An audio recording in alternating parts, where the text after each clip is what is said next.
Oke, halo semuanya, balik lagi dengan saya teman-teman ya di Trader ID. So, seperti biasa, hari ini kita akan membahas beberapa saham teman-teman ya.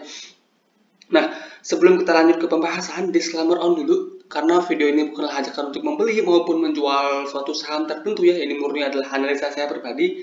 Jadi silakan untuk dianalisa ulang kembali teman-teman, karena nanti baik keuntungan maupun kerugian itu kembali ke risiko masing-masing. Oke. Nah, seperti yang sudah pernah kita bahas kemarin teman-teman, kalau IHSG seminggu terakhir yang gerakin cuma dari sektor finance dan energi. Selain itu, mayoritas saham-sahamnya masih stagnan dan masih turun teman-teman ya. Jadi IHSG naik itu hanya karena dua sektor itu, yaitu sektor finance dan energi yang ngangkat indeks.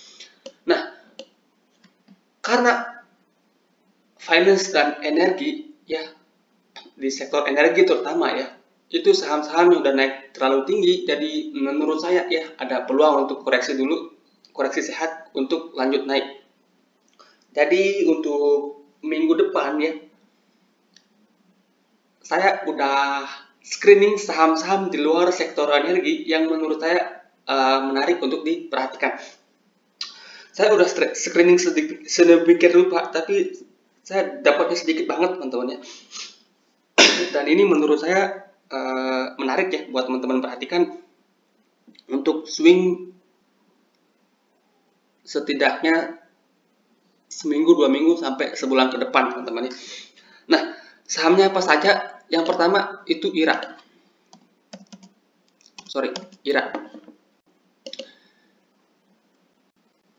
IRA sendiri pernah kita bahas beberapa waktu yang lalu, waktu dia naik di sini dengan volume gede. Kemudian waktu itu saya sarankan untuk entry IRA di 1800 dan spare cash sampai 1700-an, dan dia nggak sampai situ, kemudian rebound. Nah, IRA ini sentimen positifnya adalah, atau katalis positifnya adalah akan akuisisi Wanjek ya teman-teman. Nah, entah itu kapan, tapi sentimen itu udah ada dari bulan lalu ya teman-teman ya. Tapi dari segi harga sahamnya malah bergerak turun. Nah, seminggu terakhir atau 2 minggu terakhir, IRA ini terlihat adanya perlawanan dari buyers teman-teman. Dan dia membentuk base consolidation yang namanya double bottom dengan neckline di 1880 sampai 1850, dan sekarang posisinya sedang berada di resisten. Kalau kita ke time frame yang lebih kecil, ke time frame 1 jam atau 15 menit, IRA itu terlihat sudah break sebuah base minor di sini. Sudah break base minor dengan neckline di 1800, dan pas dia break juga volumenya gede.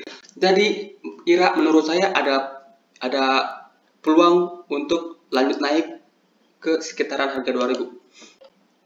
Jadi strateginya gimana? Strateginya teman-teman bisa beli di harga sekarang di 1850, spare cash kalau IRA sampai turun ke 1800 ya. Dengan stop loss teman-teman bisa pasang beberapa tick di bawah 1800 teman-teman. Dan yang menarik dari IRA menurut saya adalah IRA ini kalau naik itu biasanya diikuti oleh teman-teman di sektor farmasi lainnya seperti KF dan INAF. Nah, seminggu terakhir atau 2 minggu terakhir, KF dan INAF itu turun dalam, sedangkan IRA itu berlawanan arah teman-teman. Jadi menurut saya ada 1-2 faktor di dalamnya yang kita belum tahu, dan itu menarik buat IRA teman-teman ya. Jadi buat teman-teman yang tertarik untuk IRA bisa beli di harga sekarang di 1850, spare cash kalau dia sampai turun ke 1800. Nah, stop lossnya teman-teman bisa pasang di 1800, atau kalau risknya masih memungkinkan teman-teman bisa pasang stop loss di 1700 ya, di bawah 1700 ya, bukan di 1700 nya. Oke, so far menurut saya sih IRA menarik teman-teman, dia rebound dengan volume yang gede ya. Itu untuk IRA. Kemudian saham kedua adalah saham SAME. SAME Jumat kemarin itu naik 10% lebih teman-teman dengan volume yang gede. Sorry ya.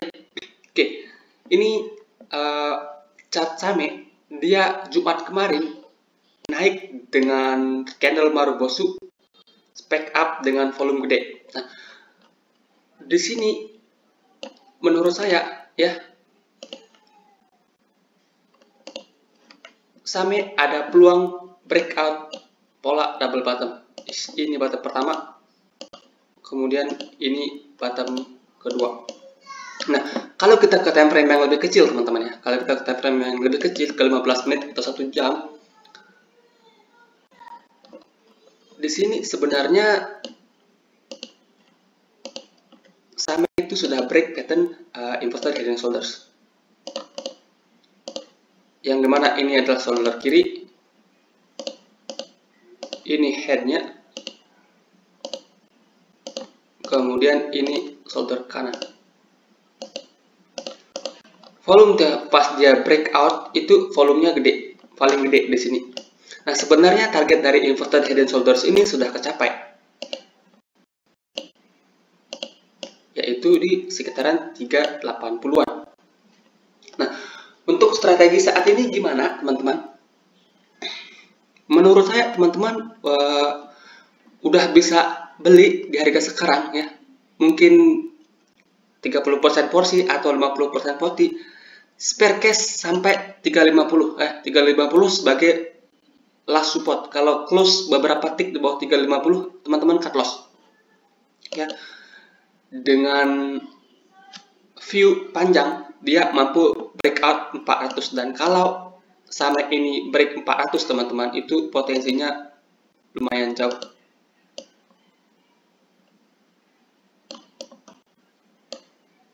$490 sampai 500 should be ya, bisa kecapai. Ini bisa kecapai kalau double bottom ini di breakout oleh SAME. So far menarik ya. So far menarik, candle Marubosu volumenya gede, jadi teman-teman udah boleh cicil dari harga sekarang kalau menurut saya. Ataupun kalau Senin dia koreksi dulu dengan volume yang kecil, itu menurut saya layak ya untuk diperhatikan, untuk dibeli spare cash kalau dia turun sampai 350 sampai 346. Oke. So far menarik ya kalau menurut saya untuk SAME ini. Kemudian ada BRIS. Oke. BRIS menurut saya cukup menarik juga ya, dimana BRIS sebelumnya udah pernah kita bahas, pernah kita sarankan beli di sini, kemudian spare cash sampai sini 1600. Nah, di sini dia rebound, kemudian dia break cup and handle dengan volume yang gede teman-teman, volume gede, kemudian dua candle terakhir dia konsolidasi dengan volume kecil, dengan target kenaikan itu ke sekitaran 1950 teman-teman. Jadi so far BRIS itu menarik kalau menurut saya. Jadi buat teman-teman yang tertarik untuk beli BRIS, teman-teman udah bisa cicil dari harga sekarang ya, tipis-tipis spare cash sampai 1600 atau 1700. Jadi strateginya ada dua. Kalau teman-teman nyicilnya tipis-tipis, itu bisa bertahap sampai 1600, atau teman-teman kalau nunggu dia rebound, teman-teman pasang cut loss-nya di bawah 1700 teman-teman. Jadi itu sesuaikan dengan risk manajemen masing-masing. Jadi kalau teman-teman sistem beli ya tipis-tipis banget, maka teman-teman bisa spare cash lebih sampai 1600. Kalau teman-teman belinya langsung sekalian beli lamsam istilahnya di harga sekarang, maka teman-teman bisa pasang stop loss di bawah 1700 teman-teman ya. Dan so far sih ini menarik ya, ada potensi BRIS ini reversal, dan kalau nyampe sini ada potensi dia membentuk shoulder baru ya, inverted head and shoulders, dan akan lanjut naik ya. Kalau dia lanjut naik. Kalau breakdown gimana? Breakdown 1600 itu BRIS jelek ya. Selama masih di atas itu menurut saya sih masih baik-baik saja ya untuk BRIS ini. Volumenya juga udah mulai meningkat, jadi BRIS menurut saya bisa ya untuk diperhatikan. Kemudian ada DMMX. DMMX beberapa hari yang lalu ya, kalau nggak salah di channel ini atau channel ini ya, pernah saya bahas DMMX, saya bilang belum menarik ya untuk DMMX. Nah, Jumat kemarin dia rebound dengan volume yang lumayan gede, belum terlalu gede tapi lumayan gede kalau menurut saya. Dan kalau kita ke time frame yang lebih kecil ya, ke time frame 1 jam atau bahkan 15 menit 1 jam aja ya, di sini ada peluang menurut saya DMMX ini membuat pattern double bottom. Ini potensi jadi bottom pertama, ini potensi jadi bottom kedua dengan neckline itu di 2000 ya. Neckline-nya di 2000, jadi teman-teman bisa perhatikan area 2000. Kalau itu mampu di breakout oleh DMMX, maka teman-teman bisa melakukan spek buy dengan target kenaikan itu ke 2300. Oke.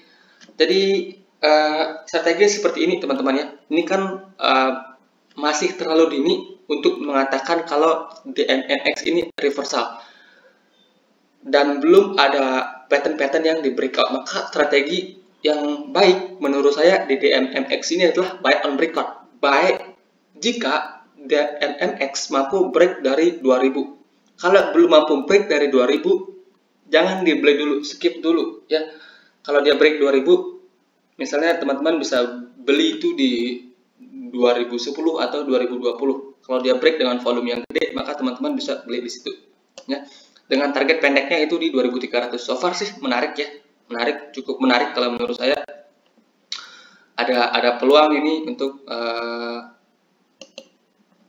entah itu hanya technical rebound sampai 2300 atau nantinya lanjut naik, kita nggak pernah tahu ya. Tapi menurut saya cukup layak ya untuk dimasukkan ke watchlist. Once dia break 2000, maka teman-teman bisa spek buy di situ. Oke. Itu untuk DMMX. Kemudian ada SRTG. Saratoga Investama Sebaya. Saratoga menurut saya menarik teman-teman.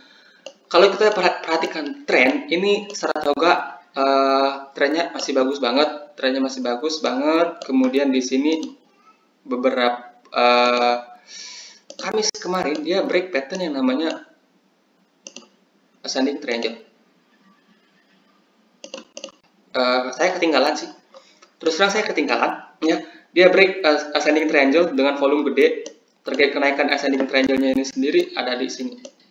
Sorry ya, kok gede banget. Sorry.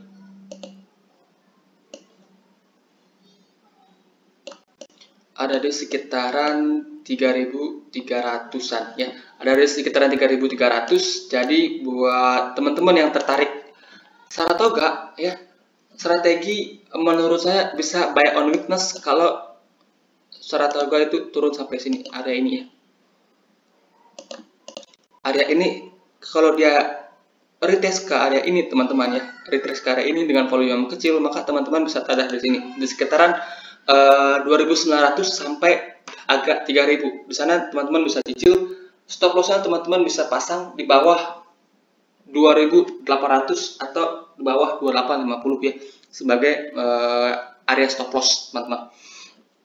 So far sih menarik ya, volumenya gede, sahamnya juga masih uptrend, dan target kenaikannya juga masih ada ruang target naik yang lumayan kalau menurut saya pribadi teman-teman ya. Jadi buat teman-teman yang tertarik Saratoga, tunggu dia retrace. Kalau nggak retrace gimana? Kalau dia langsung naik gimana? Teman-teman bisa buy on breakout ya, 3.100 buy on breakout, tapi dengan dana yang kecil, dengan target kenaikan masih sama, dan jika dia turun lagi teman-teman cicil di area ini ya. So far sih menarik kalau menurut saya pribadi ya, Saratoga ini. Jadi seperti itu teman-teman ya. Sebenarnya trading menggunakan technical analysis itu tergantung gimana kita beli saham tersebut, bukan tergantung gimana kita analisa saham tersebut ya. Semisal teman-teman beli lamsam di harga sekarang, ketika sahamnya turun 5-6% ke sini, teman-teman pasti udah khawatir yang berlebihan, udah takut, udah gimana ya, udah nyari berita di mana-mana, fear di mana-mana, dan ada kecenderungan untuk cut loss ketika sahamnya nyentuh support. Nah, kalau teman-teman nunggu di sini atau beli di sini, nyicil dulu tipis-tipis dan turun sampai sini, itu teman-teman pasti masih, oh ini lossnya masih kecil, dan teman-teman masih akan ada kecenderungan untuk teman-teman averaging down di situ. Ya. Oke, itu ya untuk Saratoga. Kemudian terakhir ada BNGA, Bank Sim Niaga. Nah, BNGA ini menarik teman-teman ya, tapi ini sahamnya kurang begitu liquid, jadi teman-teman yang modalnya gede sampai ratusan juta sampai eman, hati-hati ya, hati-hati di masuk terlalu besar di saham ini. Nah, kalau kita lihat big picture-nya teman-teman, ini sahamnya memang masih sideways ya. Dari segi tren ini sahamnya masih sideways dan ada resisten yang cukup kuat di 1100. Tapi kalau ini nantinya mampu di break 1100, kalau nantinya itu mampu di break, itu peluangnya menarik banget teman-teman. Last high-nya di 1250 harusnya bisa ya. Kalau BNGA ini mampu break dari 1100. Nah, saat ini BNGA itu menurut saya kesempatannya buat teman-teman yang cicil ini. Dari harga sekarang bisa ada cicil spare cash sampai 1000 ya. Stop loss-nya teman-teman bisa pasang beberapa tick di bawah 1000 teman-teman ya. Jadi untuk BNGA seperti itu. Sekarang posisinya sedang berada di resisten dan ada kecenderungan ini akan di breakout. Tapi apakah akan di breakout saya nggak tahu juga. Jadi saran saya dicicil dulu ya, cicil dulu. Semisal ya, contohkan saya sekali lagi ya. Semisal teman-teman mau masuk saham ini 10 juta ya, saya ulatkan aja. Teman-teman bisa cicil 2 juta atau 3 juta di harga sekarang. Kemudian kalau dia turun ke sini, teman-teman bisa buy 2 juta lagi. Nah, kalau dia turun lagi ke 1000, maka di situ teman-teman bisa beli 5 jutanya dengan syarat volume turunnya kecil ya. Kalau volume turunnya gede, maka di 1000 teman-teman nggak usah beli lagi. Oke, sekian ya untuk pembahasan kita hari ini. Semoga bermanfaat ya. Sekali lagi terima kasih banget buat teman-teman yang udah ngedukung channel ini, buat teman-teman yang udah setia nonton maupun yang udah subscribe, terima kasih banget. Semoga ya apa yang saya bahas bisa bermanfaat buat teman-teman sekalian. Terima kasih dan selamat malam.